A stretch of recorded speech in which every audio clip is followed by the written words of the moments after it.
So on this side of the battlefield we have General Meade, and he's looking across in the distance at General Lee of the Confederates.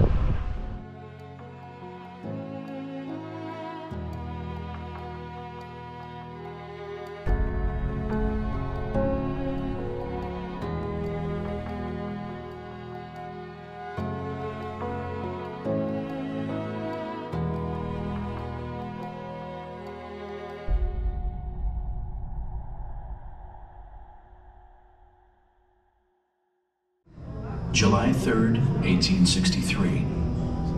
As the third day of battle approaches, the Confederate and Union armies have fought to a near draw. On the previous day, Confederate forces gained ground, but not the crucial high ground. General Lee believes he can win. General Meade knows he must not lose. Overnight, the two generals prepare for battle. Meade reinforces the Union flanks. Lee reinforces the Confederate left and sends orders to the right. Both Confederate flanks are to attack at first light.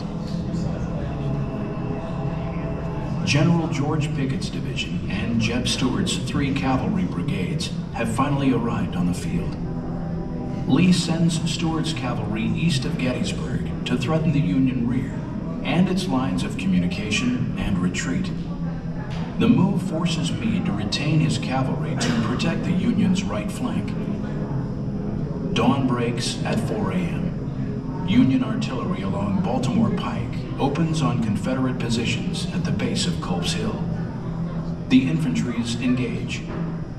After 7 hours of fighting and heavy losses, the Confederates retreat. By 11 a.m., the Union has complete possession of Culp's Hill. The Confederate right is strangely quiet. General Lee rides out to discover that his orders for a dawn attack have been confused. Lee devises another plan. He surveys the open ground on Cemetery Ridge, where Union troops line a low rock wall. Lee believes a determined infantry assault here can break the Union line, and assigns command to Longstreet. Longstreet opposes the plan as too risky. Lee orders it to go forward. For the next several hours, Longstreet organizes the assault force, moving troops and artillery into place. Some 150 cannon and 12,000 men from Pickett's, Pettigrew's, and Trimble's divisions. At 1 p.m. on Seminary Ridge, Confederate artillery opens fire. 150 cannons sound off. Nearly 100 Union guns answer. The Confederate pounding continues for 2 hours, but does little serious damage. Longstreet orders the assault. 12,000 Confederate infantry march across the open field. Their line a mile wide and several ranks deep. Union artillery blasts holes in the approaching formation.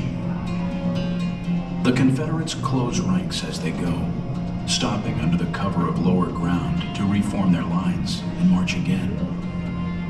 At about a quarter mile out, they speed their step to the double quick, then break into a full running charge directly into murderous Union fire. Several hundred Confederates pierce the Union line, but Union soldiers overwhelm them.